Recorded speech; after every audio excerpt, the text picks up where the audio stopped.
जय माता दी दोस्तों, स्वागत है आपका हमारे YouTube चैनल पर। आज मैं श्री सत्यनारायण जी की कथा के अध्यायों को आपको सुनाने जा रही हूँ, जिसका पहला अध्याय कुछ इस प्रकार है। बहुत समय पहले नैमिषारण्य तीर्थ में शौनकादिक 88,000 ऋषियों ने पुराण वेता श्री सूत जी से पूछा, हे सूत जी, इस कलयुग में वेद विद्या रहित मानवों को ईश्वर भक्ति किस प्रकार मिलेगी तथा उनका उद्धार कैसे होगा। हे मुनि श्रेष्ठ, कोई ऐसा व्रत अथवा तप बताइए जिसके करने से थोड़े ही समय में पुण्य प्राप्त हो तथा मनोवांछित फल भी मिले। ऐसी कथा सुनने की हमारी बहुत इच्छा है। इस प्रश्न पर शास्त्रों के ज्ञाता श्री सूत जी ने कहा, हे वैष्णवों, मैं पूज्य, आप सभी ने मेरे प्राणियों के हित एवं कल्याण की बात पूछी है। अब मैं उस श्रेष्ठ व्रत को आप लोगों से कहूँगा जिसे श्रेष्ठ मुनि नारद जी ने श्री लक्ष्मी नारायण भगवान से पूछा था, और श्री लक्ष्मी नारायण भगवान ने मुनि श्रेष्ठ नारद जी को बताया था। आप सभी श्रेष्ठ गण यह कथा ध्यान से सुने। मुनि श्रेष्ठ नारद दूसरों के कल्याण हेतु सभी लोकों में घूमते हुए एक समय मृत्यु लोक में आ पहुँचे। यहाँ बहुत सी योनियों में जन्मे प्राय सभी मनुष्यों को अपने कर्मानुसार अनेक कष्टों से पीड़ित देखकर उन्होंने विचार किया कि किस यत्न के करने से निश्चय ही प्राणियों के कष्टों का निवारण हो सकेगा। मन में ऐसा विचार कर श्री नारद जी विष्णु लोक गए।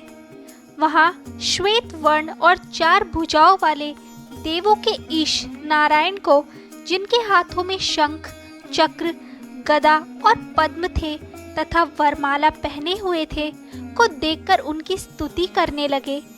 नारद जी ने कहा, हे भगवान, आप अत्यंत शक्तिवान हैं। मन तथा वाणी भी आपको नहीं पा सकती। आपका आदि मध्य अंत भी नहीं है। आप निर्गुण स्वरूप, सृष्टि के कारण भक्तों के कष्टों को नष्ट करने वाले हो। आपको मेरा शत शत नमन है। नारद जी से इस प्रकार की प्रार्थना सुनकर विष्णु भगवान बोले, हे योगीराज, आपके मन में क्या है? आपका किस कार्य हेतु यहाँ आगमन हुआ है? निसंकोच कहे। तब मुनि श्रेष्ठ नारद मुनि ने कहा, मृत्यु लोक में सब मनुष्य जो अनेक योनियों में पैदा हुए हैं, अपने अपने कर्मों द्वारा अनेक प्रकार के कष्टों के कारण दुखी हैं। हे स्वामी, यदि आप मुझ पर दया रखते हैं तो बताइए कि उन मनुष्यों के सब कष्ट थोड़े से ही प्रयत्न से किस प्रकार दूर हो सकते हैं। श्री विष्णु भगवान ने कहा, हे नारद, मनुष्यों की भलाई के लिए तुमने यह बहुत उत्तम प्रश्न किया है। जिस व्रत के करने से मनुष्य मोह से छूट जाता है, वह व्रत मैं तुमसे कहता हूँ, सुनो। अति पुण्य दान करने वाला, स्वर्ग तथा मृत्युलोक दोनों में दुर्लभ एक अति उत्तम व्रत है जो आज मैं तुमसे कहता हूँ। श्री सत्यनारायण भगवान का यह व्रत विधि विधान पूर्वक संपन्न करने पर मनुष्य इस धरती पर सभी प्रकार के सुख भोगकर मरणोपरांत मोक्ष को प्राप्त होता है।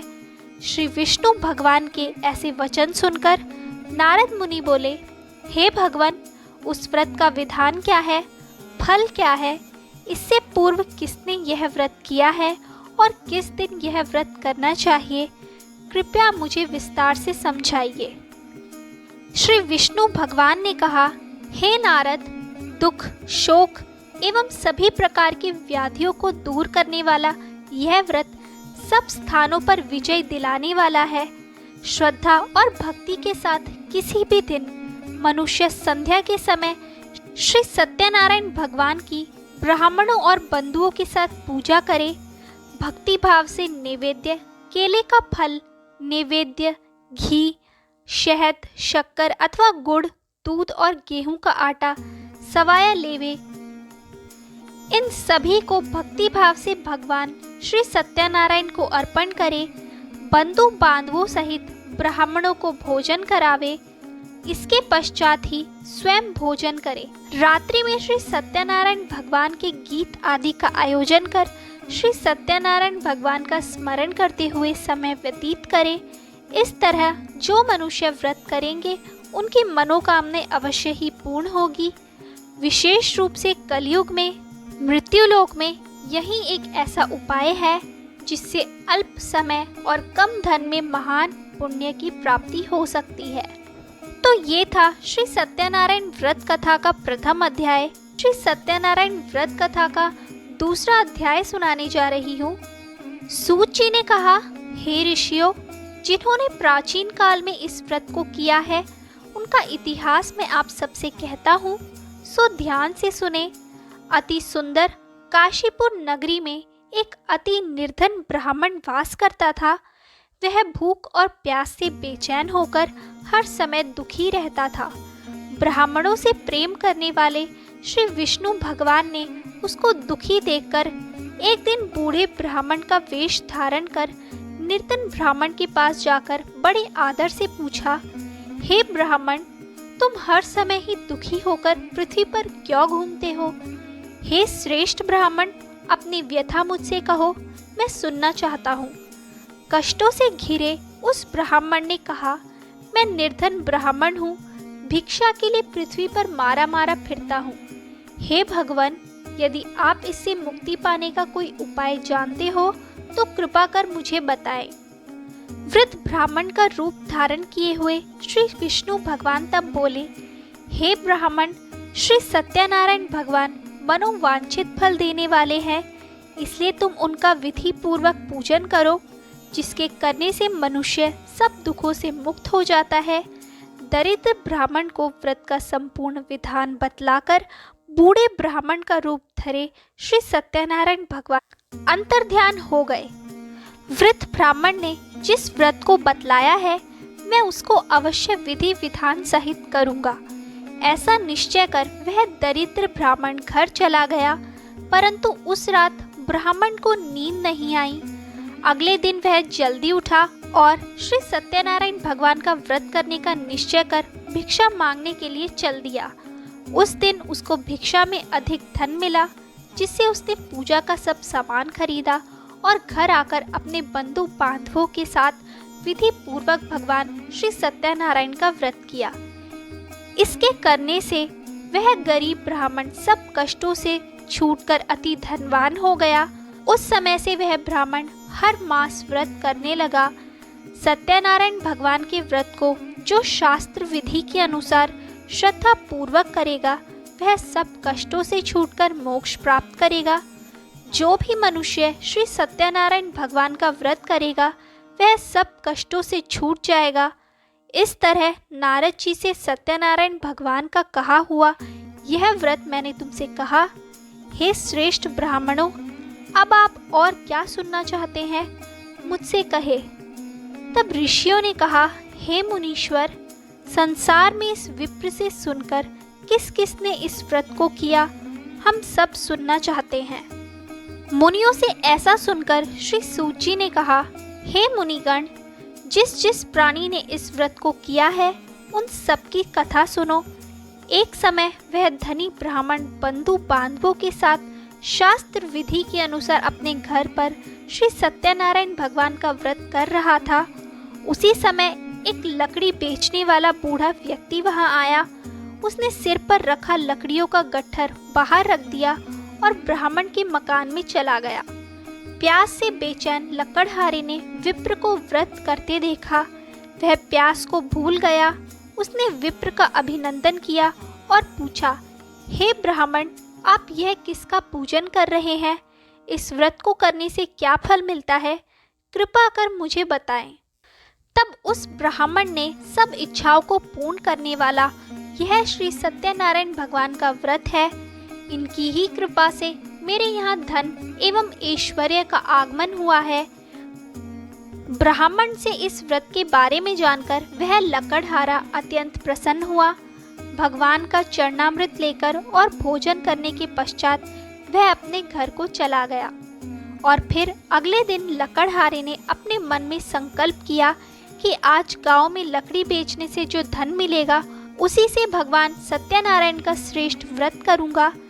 मन में ऐसा विचार कर वह लकड़हारा लकड़ियों का गट्ठर अपने सर पर रखकर जिस नगर में धनवान लोग रहते हैं ऐसे सुंदर नगर में गया। उस दिन उसे उन लकड़ियों का दाम पहले दिनों से चौगुना मिला। तब वह बूढ़ा लकड़हारा बहुत प्रसन्न होकर पक्के केले, शक्कर, शहद, घी, दूध, दही और गेहूं का चूर्ण इत्यादि श्री सत्यनारायण भगवान के व्रत की सभी सामग्री लेकर अपने घर गया। फिर उसने अपने बंधु बांधवों को बुलाकर विधि विधान के साथ भगवान पूजन एवं व्रत किया। उस व्रत के प्रभाव से वह बूढ़ा लकड़हारा धन धान्य से युक्त हुआ और संसार के समस्त सुख भोग कर बैकुंठ को चला गया। तो दोस्तों, ये था श्री सत्यनारायण व्रत कथा का दूसरा अध्याय, श्री सत्यनारायण व्रत कथा का तीसरा अध्याय। श्री सूत जी बोले, हे श्रेष्ठ मुनियों, अब मैं आगे की एक कथा कहता हूँ। प्राचीन काल में उल्कामुख नाम का एक महान ज्ञानी राजा था।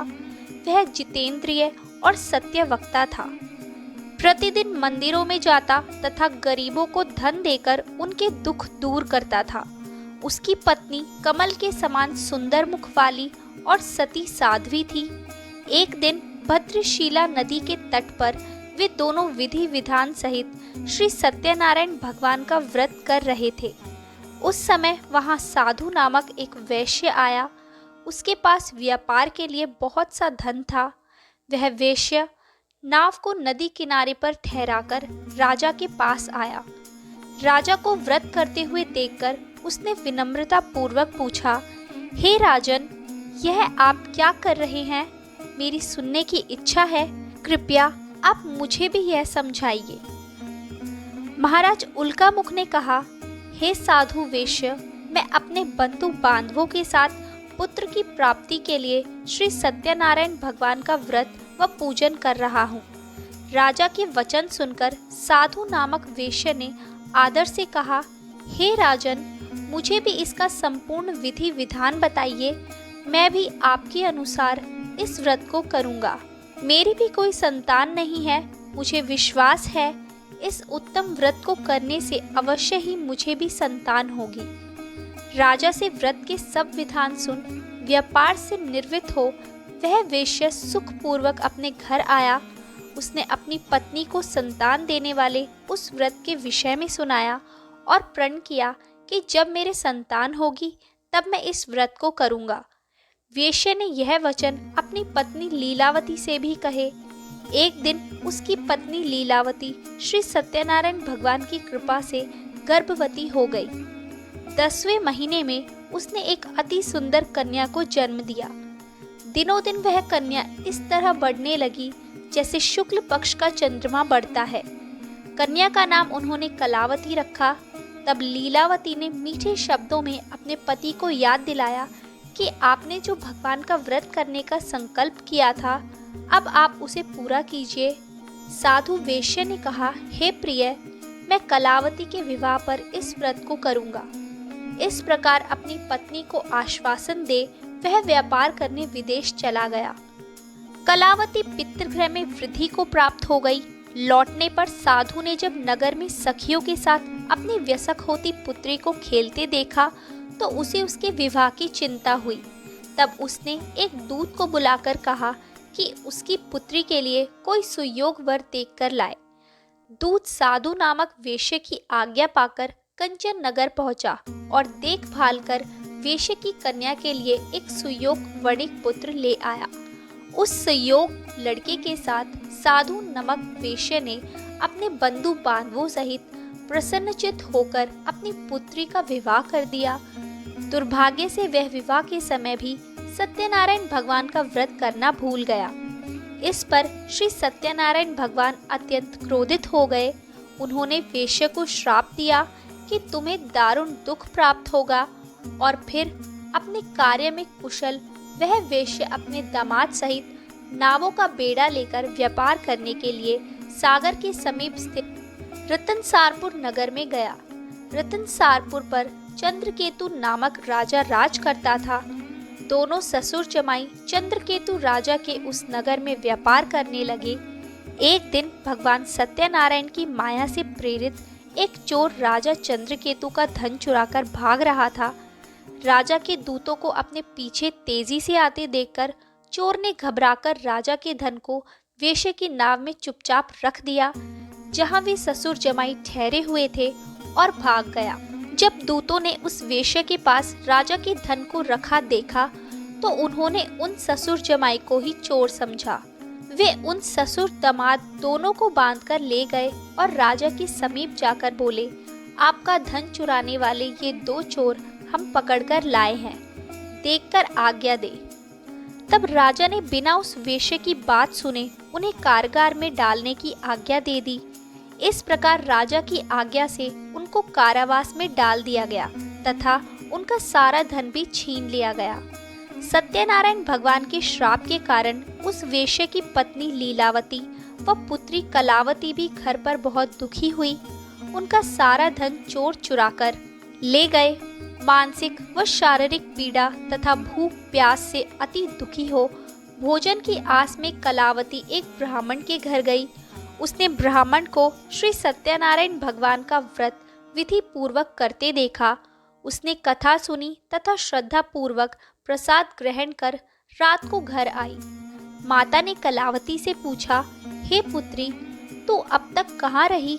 मैं तेरे लिए बहुत चिंतित थी। माता के शब्द सुन कलावती बोली, हे माता, मैंने एक ब्राह्मण के घर श्री सत्यनारायण भगवान का व्रत होते देखा है और मेरी भी उस उत्तम व्रत को करने की इच्छा है। माता ने कन्या के वचन सुनकर सत्यनारायण भगवान के पूजन की तैयारी की। उसने बंधुओं सहित श्री सत्यनारायण भगवान का पूजन व व्रत किया और वर मांगा कि मेरे पति और दामाद शीघ्र ही घर लौट आए। साथ ही विनती की कि हे प्रभु, अगर हमसे कोई भूल हुई हो तो हम सबका अपराध क्षमा करो। श्री सत्यनारायण भगवान इस व्रत से प्रसन्न हो गए। उन्होंने राजा चंद्रकेतु को स्वप्न में दर्शन देकर कहा, हे राजन, जिन दोनों वेश्यों को तुमने बंदी बना रखा है वे निर्दोष है, उन्हें प्रातः ही छोड़ दो। उनका सब धन जो तुमने अधिग्रहित किया है लौटा दो, अन्यथा मैं तुम्हारा राज्य, धन, पुत्र आदि सब नष्ट कर दूंगा। राजा से ऐसे वचन कहकर भगवान अंतर ध्यान हो गए और फिर प्रातः काल राजा चंद्रकेतु ने दरबार में सबको अपना स्वप्न सुनाया और सैनिकों को आज्ञा दी कि दोनों वेश्या को कैद से मुक्त कर दरबार में ले आए। दोनों ने आते ही राजा को प्रणाम किया। राजा ने कोमल वचनों में कहा, हे महानुभावों, तुम्हें अज्ञानतावश ऐसा कठिन दुख प्राप्त हुआ है। अब तुम्हें कोई भी भय नहीं है, तुम मुक्त हो। इसके बाद राजा ने उनको नए नए वस्त्राभूषण पहनावे तथा उनका जितना धन लिया था उससे दुगना लौटाकर आदर से विदा किया और दोनों वेश्या अपने घर को चल दिए। तो ये था श्री सत्यनारायण कथा का 3रा अध्याय, श्री सत्यनारायण व्रत कथा का 4था अध्याय। सूत जी ने आगे कहा, वेश्या ने यात्रा आरंभ की और अपने नगर को चला। उनके थोड़े दूर आगे बढ़ने पर दंडी वेशधारी श्री सत्यनारायण भगवान ने उसकी परीक्षा लेने हेतु उससे पूछा, हे वेश्य, तेरी नाव में क्या है? अभिमानी वणिक हंसता हुआ बोला, हे दंडी, आप क्यों पूछते हैं? क्या धन लेने की कामना है? मेरी नाव में तो बेल के पत्ते भरे हैं। वेश्य के ऐसे वचन सुनकर दंडी वेशधारी श्री सत्यनारायण भगवान बोले, तुम्हारा वचन सत्य हो। ऐसा कहकर वे वहां से चले गए और कुछ दूर जाकर समुद्र के तट पर बैठ गए। दंडी महाराज के जाने के पश्चात वेश्या ने नित्य क्रिया से निर्वित होने के बाद नाव को ऊंची उठी देखकर अचंबा किया तथा नाव में बेल पत्ते आदि देखकर मूर्छित हो जमीन पर गिर पड़ा। मूर्छा खुलने पर अति शोक करने लगा। तब उसके दामाद ने कहा, आप शोक न करें, यह दंडी महाराज का श्राप है, अतः हमें उनकी शरण में ही चलना चाहिए, वही हमारे दुखों का अंत करेंगे।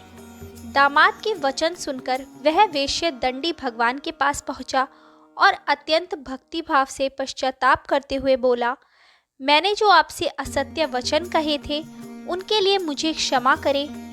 ऐसा कहकर वह शोकातुर हो रोने लगा। तब दंडी भगवान बोले, हे वणिक पुत्र, मेरी आज्ञा से ही बार बार तुझे दुख कष्ट प्राप्त हुआ है, तू मेरी पूजा से विमुख हुआ है। तब उस वेश्य ने कहा, हे भगवान, आपकी माया को ब्रह्मा आदि देवता भी नहीं जान पाते, तब मैं मूर्ख भला कैसे जान सकता हूँ। आप प्रसन्न होइए, मैं अपनी क्षमता अनुसार आपकी पूजा करूँगा।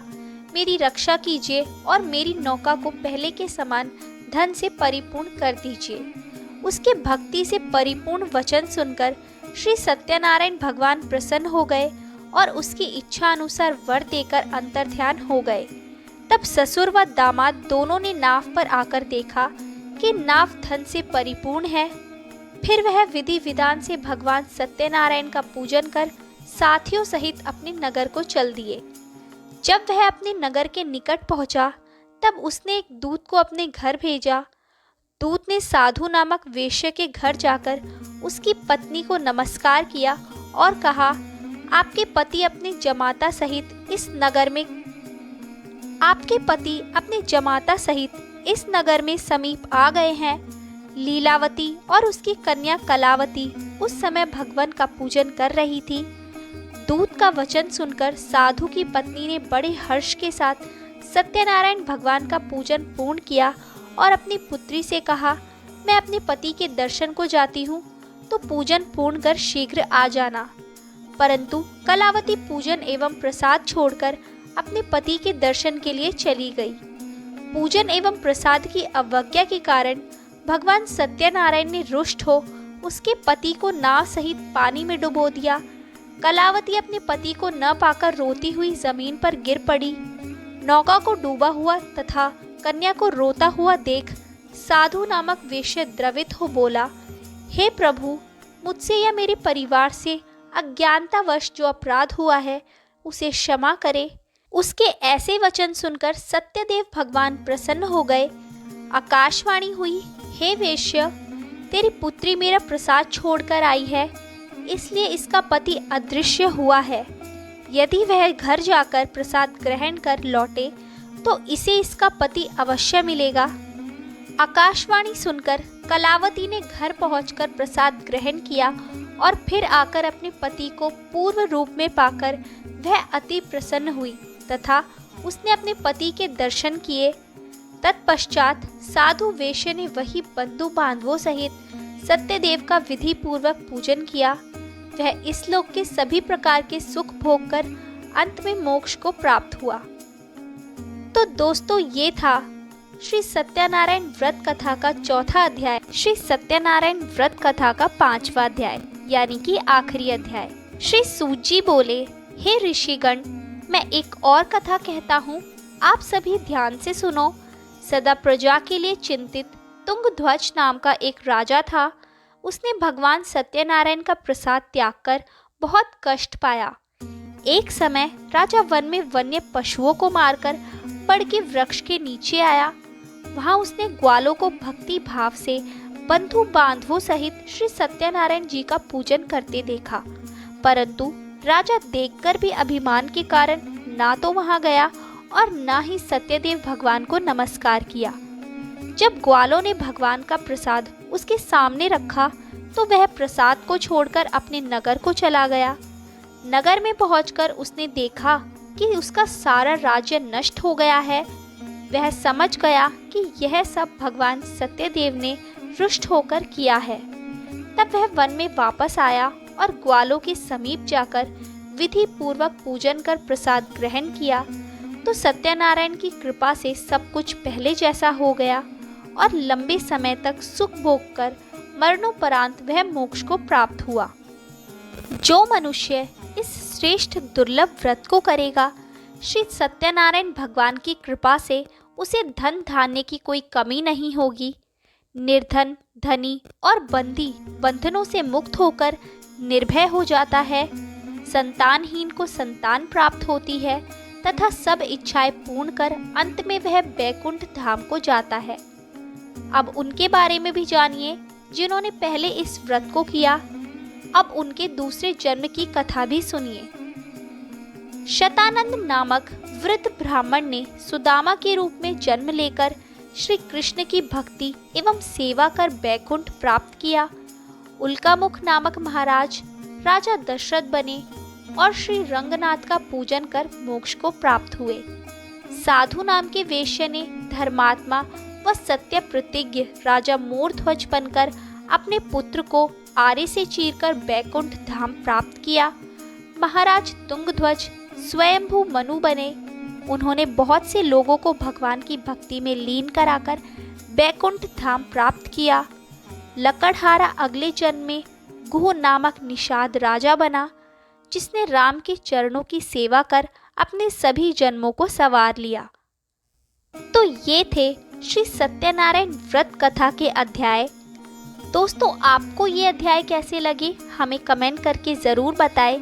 अच्छे लगे हो तो हमारे चैनल को सब्सक्राइब करें और शेयर करना ना भूलें।